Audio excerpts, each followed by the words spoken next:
C'est bon, c'est bon.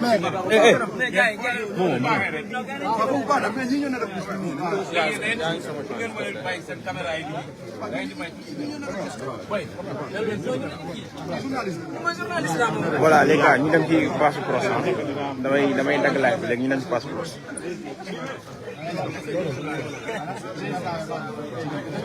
Ablaye, il faut que la sécurité là pour xam ma yaatu. Passe pros le cadrage. Passe pros.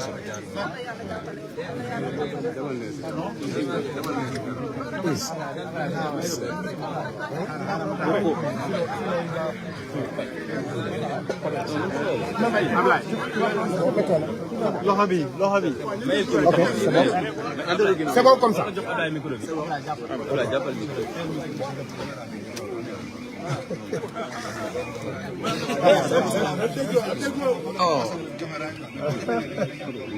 C'est bon. C'est bon, hein? Si vous êtes prêts, les caméramans.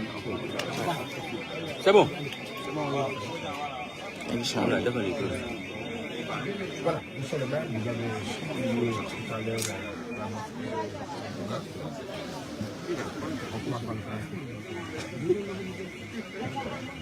alors,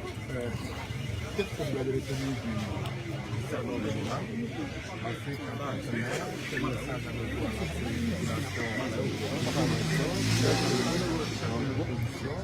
quel message avez-vous à lancer au Sénégalais?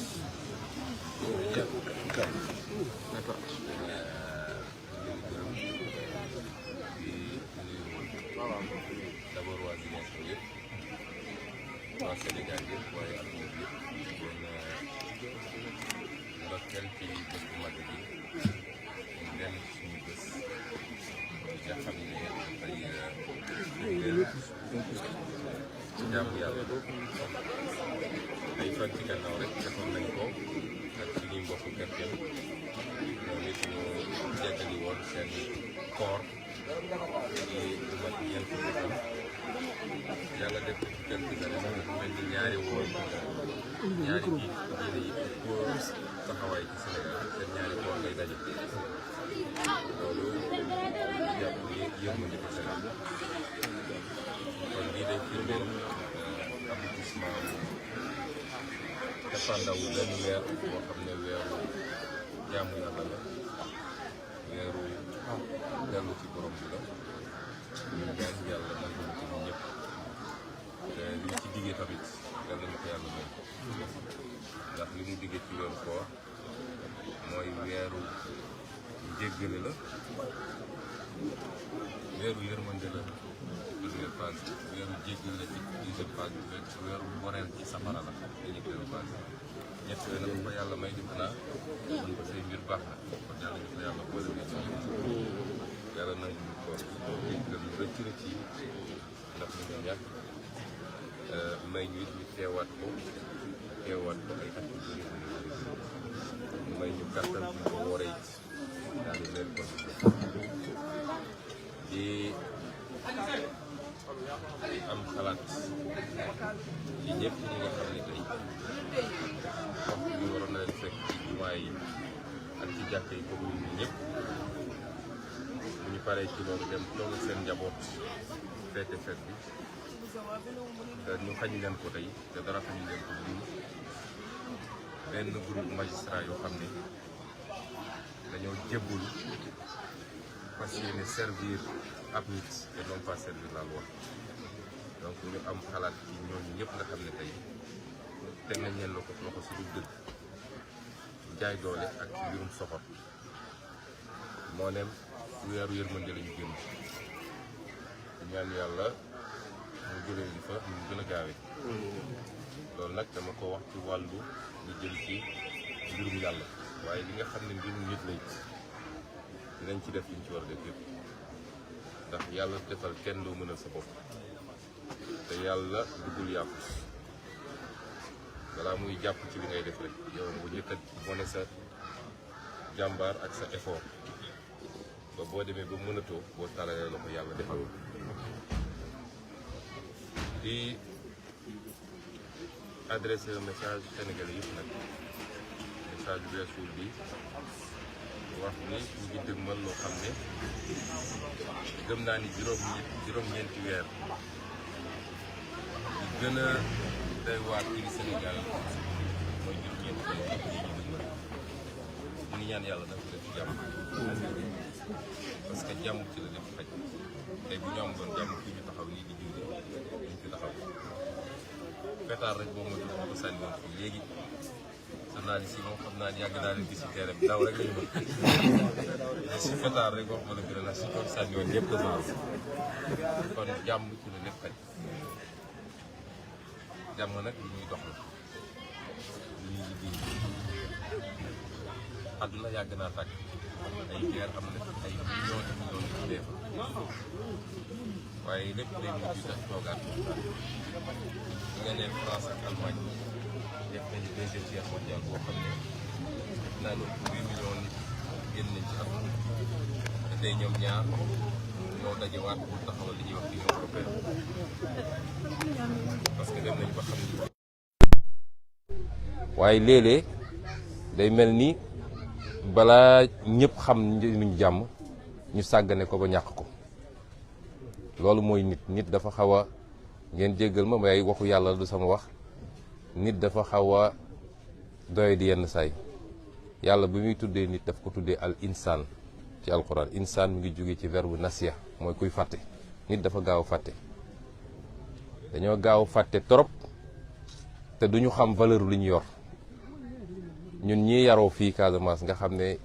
ay at ci gannaaw fii biir Ziguinchor da nga daan toog dégg armes yi di dóor ñun xam nañu lan mooy ñàkk jàmm balaa ngay xam nag valeur li nga yor nga ñàkk ko li may ñaan Sénégal yi nag mooy ñu bañ a sàggan ba ñàkk ko ndax léeg-léeg li koy yàq defaru ko fitna bu xasee ba toog li koy yàq defaru ko te li mun a tax nag ñu bañ koo ñàkk mooy àdduna ni mu demee léeg-léeg réeroo mënul ñàkk muy ci biir couple ci biir kër muy diggante baay ak doom muy ay xarit muy ay ñu bokk liggéey léeg-léeg réeroo mënul am moo tax ñu jàngal ñu ni fu réeroo amee rek nit ñi waruñoo seetaan dañoo war a atte waaye atte bi nag yàlla ci boppam da koo teg ci charte dafa ne bu ñaari nit tongoo ñëwal nga essayer négocier rafetal seen diggante waaye boo demee ba gis ni kii nangu na te tooñul nga gis ni kële moo tooñ moom mooy dóor mooy tëj mooy rey mooy gaañe lala diine sant te muy lu tegu ci ñun ñëpp nag quel que soit suñu grade mooy kiy tooñ nga jàpp ci loxoom ne ko bàyyil tooñ bi lu ko mooy ñun ñëpp dañuy ànd xeex la ba nga dellu si ci yoon loolu ay alxuraan la man inventé wu ma ko loolu lañ ñu jàngal kon bu ñëpp dajee def loolu jàmm dina am Sénégal waaye bu ñu bëggee ndax léeg-léeg ragal dañuy ragal dëgg bi gis nga bu doon tey ñun ñi nekk ci kujje gi ñoo tooñ ñu bëri ñi nga xam ne tey noppi nañ duñu am problème pour nañu yéen a tooñ waaye bu dee nguur moo tooñ dañuy essayer renvoyer ñëpp dos à dos waaw ñi ngi wax ak politiciens yëpp politiciens yi yërëm leen réew mi déedéet politiciens yi duñu benn nit bu ñu dajee am problème faaw rek am na ku tooñ dañu am sañ-sañ nag ne kii moo tooñ loolu mooy régler problème bi ki tooñ bu ñëpp dajee ne ko yaay tooñ nu mu soxor dina xoolaat boppam dina dellu gannaaw mais tant que nit ñi ngi ne tecc rek ne màndu nañu dafa mel ni ñoom dañoo sotle ki nga xam ne moo tooñ may lancer appel boobu Sénégalais yi ñu xam ni ñun ñëpp jàmm la ñu bëgg jàmm la ñu yaroo moom la ñu màggee kenn mësu ñoo xamee ay koñ bii ma nekk fii laa yaroo màggee fi kenn xamee moo fi ay sama kër a ngi fii kenn xamul suñu kër ay jàkka jii ma jullee bi ma amee 8 ans ba léegi fii laay jullee kon ñun xamuñu histoire xamuñu ay mësuñoo yéene nit lu bon mësuñoo songu nit mësuñoo def nit lu bon yarewuñu ci loolu waaye ki gën ci ñun ñëpp mu yent yàlla Muhammad alayhi salaam yëkkati na jaas yi dem xeexi te kenn gënu koo bëgg jàmm bañ na ba diine gi ko yàlla andil islam la tudd islam mi ngi jóge ci salaam islam mooy jàmm waaye dafa fekk li ñu naan muus sax boo ko tëjee ci néeg boo ko poussé ba mu sës day song loolu mooy andi léeg-léeg yii di am kon ñu ngi ñaan jàmm di ko dox waaye jàmm nag ñaar a koy séq benn nit mënul def jàmm tubaab nee na il faut être deux pour faire la paix mais un seul pour faire la guerre loolu dafa am solo tey Russie bu décidé woon tey à minuit guerre bi jeex donc guerre bi mi ngi dépendre ci Russie mais jàmm ji ñaar ñooy toog waxtaan ko di daaneel nag ci suñu li ñu bokk fii muy Ziguinchor di dellu remercier waat population Ziguinchor ci seen confiance ndax tabb nañ ma depuis 1 an daanaka ma nekk ci boppu mairie bi ñi ngi sant yàlla ñi ngi def liggéey boo xam ne bu am solo la gëw ma ni population Ziguinchor dina am suñ ci génnee politique par parloo kujje population Ziguinchor ñoom ñëpp teg nañ bët ci li ñuy liggéey ñu leen ci gërëm bu baax di ci féliciter tam équipe municipale bi waaye di leen gërëm it ci compréhension bi ñu am ci man ak patience ndax bi may jël mairie bi ñoom ñëpp xam nañ lii sama dimension ci politique xam nañ ni li ma soxla defe naa Ziguinchor moo ci gën a tuuti fépp lañ ma soxla Sénégal mun naa ne sax au-delà du Sénégal ñu ciy sant yàlla nag du suñu mérite mais loolu la yàlla tudd ba tax am nañ ci compréhension bu doy boobu ba nga xam ne bokkuñu ci population xam ne saa yu ñu xëyee maire bi gisuñu ko maire bi ñëwul ndax su ma fi newul it samay collaborateurs yi ngi nii amul bés boo xam ne xëyuma ci mbirum Ziguinchor suba ba ngoon jot moo xam li may lijjanti Dakar bu sottee ma andi fii sotti moo xam conférence call yi nga xam ne daanaka maa ngi koy def ak le bureau municipal di ko def ak le secrétaire général di ko def ak ñëpp daanaka au jour le jour ñu ngi administrer la commune de Ziguinchor léeg-léeg ñu am jafe-jafe ñëw ni ñu ko mëne woon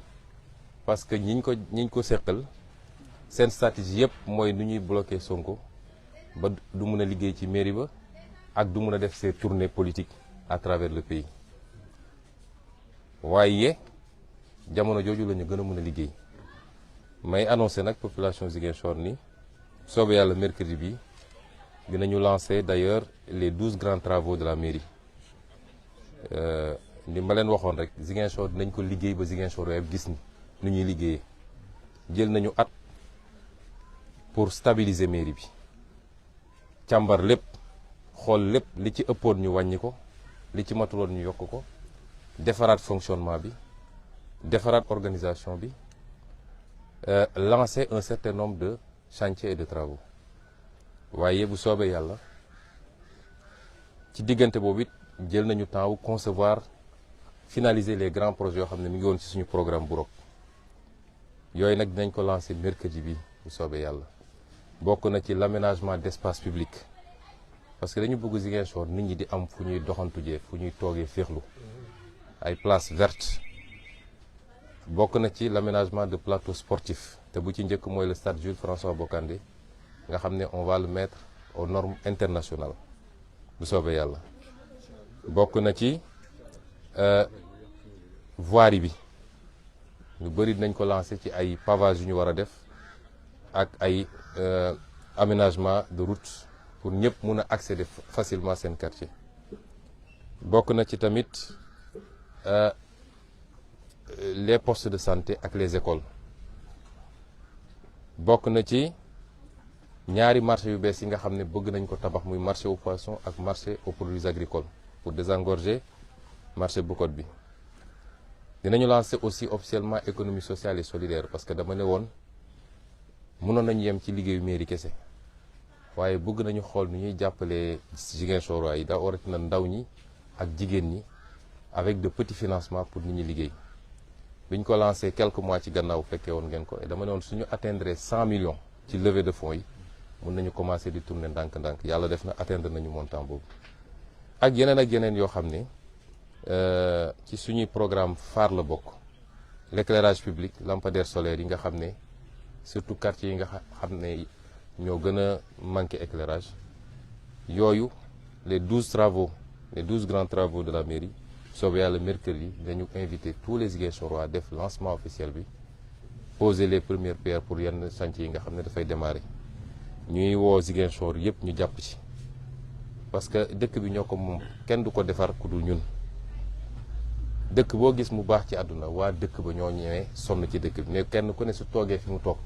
ne sama yoon newu ci ba pare naan maire bi defarul pavage bi maire bi andil poto lampe maire bi du ay milliards yu mu yoral boppam yu muy ñëw joxe donc ñun ñëpp ñooy ànd jàpp si defar dëkk bi pas pour ñun mais pour suñuy doom au moins ñu am un cadre de vie boo xam ne day méngoog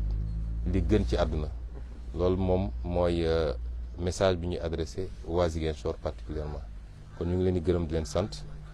je crois que ce que vous avez posé comme question je commencerai par remercier tout le monde. J'ai oublié de le dire en version wolof, à commencer par l'imam Ratib, l'imam Diago, qui est une connaissance de très longue date. Je crois que déjà vers les années 90, quand je revenais de l'université, il m'invitait à la radio Sud FM. On faisait des émissions. Donc on se connaît depuis très longtemps. Son sermon, comme je l'ai dit lui-même, il dit que je dis l'imam Diago est tout resté égal à lui-même. C'est un sermon très évocateur par rapport au contexte. Le mois de Ramadan, comme il l'a dit, c'est un mois qui a été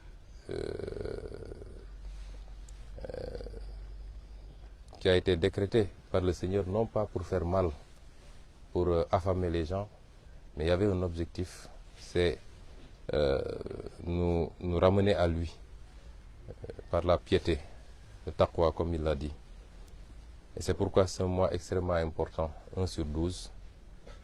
où lui-même, le Seigneur, nous dit que c'est un mois pendant lequel même Satan est maîtrisé pour vous permettre de recharger, de vous ressourcer spirituellement. Et nous prions pour que le Seigneur agrée tous nos actes de dévotion, toutes nos prières également, qu'il nous accorde ce qu'il a promis dans ce mois, notamment sa miséricorde, mais également la promesse d'un agrément directement au paradis. Nous prions également pour qu'il nous accorde la possibilité de le vivre encore et encore des années,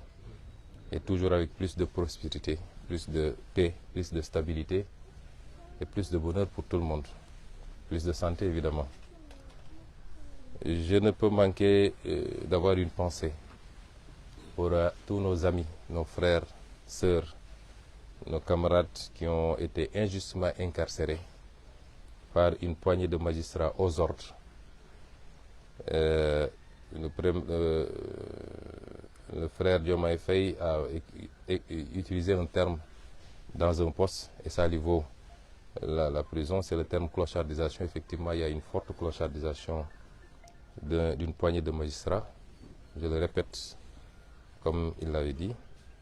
et c'est malheureusement ce petit groupuscule de magistrats qui ne font même pas 10 en réalité, qui aujourd'hui exécutent les sales boyons pour prendre des innocents, des gens très utiles à leur pays, plus utiles à leur pays qu'eux-mêmes. Parce que si vous prenez un inspecteur principal des impôts, avec son parcours, mais ce qu'il peut rapporter dans les caisses de l'État, pour des, excusez-moi du terme, mais des enfantillages, vous le mettez en prison, vous êtes en train de nuire plus au Sénégal qu'à ce monsieur. Et j'ai une pensée pour tous ceux qui sont incarcérés. Vous savez qu'on en a des centaines, injustement, dans le cadre d'une traque politique. Aujourd'hui, ils auraient dû être avec leur famille, avec leur communauté religieuse. Ils vont prier dans des conditions que nous connaissons. Nous ne ménagerons aucun effort pour les faire sortir le plus tôt possible. Ce n'est pas un jour pour hausser le ton, je m'en limiterai à ça, mais vous comprendrez bien que nous ne baisserons jamais les bras. À l'endroit de tous les Sénégalais, leur souhaiter une bonne fête et leur réitérer notre attachement à la paix. Parce que sans la paix, rien ne peut se faire. nous ne serions pas là sous ce manguier dans la cour d'une mosquée à Palabré s'il n'y avait pas la paix là où nous sommes. Nous sommes fondamentalement attachés à cette paix, même si quelquefois pour avoir une paix, l'histoire a démontré qu'il faut passer par la guerre. Même le prophète a été contraint à faire la guerre. La guerre, on l'a fait pour quelqu'un qui croit en Dieu, pour quelqu'un qui respecte l'être humain, quelle que soit son appartenance ethnique, régionale, religieuse, confrérique, etc. Pour quelqu'un qui est un humaniste, la guerre n'est qu'un moyen de défense, n'est jamais, on ne la décrète jamais de manière offensive. Et c'est ce que nous apprennent tous les grands hommes. Si les prophètes ont été obligés quelquefois de faire la guerre, c'est parce qu'on les y a obligés, on les a contraints à la faire. Mais autrement, personne ne souhaite la guerre parce qu'elle n'est facile pour personne. Réitérer aux Sénégalais que nous sommes fondamentalement attachés à la paix. Tous ceux qui nous connaissent nous ont connus. Ici, c'est mon quartier où j'ai passé toute ma jeunesse, toute mon enfance. Vous ne verrez aucun de nos cohabitants vous dire qu'il a connu Ousmane Sonko comme un homme un perturbateur ou quelqu'un qui ne veut pas la paix. Et vous ne verrez jamais quelqu'un vous dire la maison où les parents d'Ousmane Sonko, on les a une fois surpris dans telle ou telle situation conflictuelle. Nous n'avons pas connu ça et nous ne le souhaitons pas. Nous sommes donc fondamentalement attachés à cette paix. Nous la souhaitons, nous y travaillons tous les jours, mais pour faire la paix, il faut être deux. Et si on continue à nous contraindre à nous défendre, nous serons obligés de nous défendre. Nonobstant, malheureusement, une situation que tout le monde constate et déplore, c'est sur toutes les lèvres. Nous avions tendance à dire que nous avons des mécanismes de régulation au Sénégal. Apparemment, ces mécanismes sont en train de faiblir dangereusement. Puisque nous sommes à un jour de fête religieuse et que il est important de se référer aux enseignements religieux en conséquence. Pour ceux que je maîtrise le plus, notamment à la religion musulmane, la manière dont on gère ces situations-là a été clairement arbitrée par des versets coraniques. On nous dit que s'il y a deux parties qui s'affrontent, les autres ont l'obligation d'arbitrer, de commencer d'abord par essayer de concilier et de réconcilier les gens. Mais s'ils se rendent compte qu'il y a une des parties qui ne pose pas problème, mais qu'il y a une autre partie qui continue à vouloir créer les conditions du conflit, il est important que tous le rappellent à l'ordre et s'ils refusent, que tous se liguent pour le combattre jusqu'à ce qu'ils reviennent à la raison. Ça, c'est un verset coranique que je n'ai pas inventé. Et tout le monde sait ce qui se passe dans ce pays. C'est à sens unique. Celui qui instrumentalise la justice, qui fait des arrestations arbitraires, qui essaie de liquider des candidats parce qu'il en a peur simplement, qui lâche ses forces de l'ordre sur les gens. Et c'est l'occasion pour moi de revenir sur ce qui se passe souvent en Casamance. Vous avez vu depuis 2 jours ce qui se passe à Ngor. Et pour le moment, on ne déplore aucune perte en vie humaine. Il aurait suffi qu'on dise que c'est à Bignona pour qu'on autorise les gens à tirer à balles réelles. Je l'ai toujours déploré et je l'assume. Ce traitement totalement injuste et injustifié quand il s'agit de la Casamance doit cesser. Nous sommes tous des Sénégalais, nous devons être traités même pied d'égalité. Donc nous demeurons attachés à cette paix, nous y travaillons, mais ce n'est pas pour autant que nous allons nous laisser marcher dessus. Et c'est pourquoi nous avons toujours invoqué notre droit constitutionnel à la résistance. Celui qui résiste, il se défend, il n'attaque pas. Terminer par Ziguinchor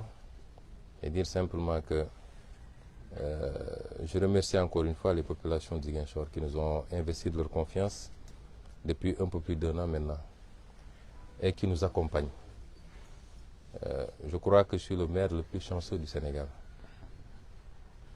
C'est parce que d'abord la population ziguinchoroise fait bloc derrière nous, indépendamment des petites gesticulations politiciennes. Vous savez, aujourd'hui, nous sommes dans une ère de communication. Il est très facile d'instrumentaliser 10, 15, 20 personnes et de dire à la presse nationale. Et c'est ça l'importance, Ziguinchor est devenu un intérêt national. Même s'il y a un moustique qui pique une crise, c'est à la une de toute la presse nationale. C'est très facile de mobiliser quelques personnes pour le dire, aller faire brassard rouge, aller crier, aller, etc. Et pour dire après, oui, même dans sa mairie, il a des problèmes.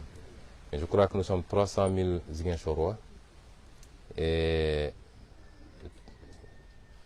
l'écrasante majorité, pour ne pas dire la totalité des Ziguinchorois, nous manifestent leur satisfaction par rapport à ce qu'on a commencé à faire depuis 1 an. Nous les remercions de leur tolérance également, parce que du fait de mes occupations au niveau national et même international, je ne peux pas être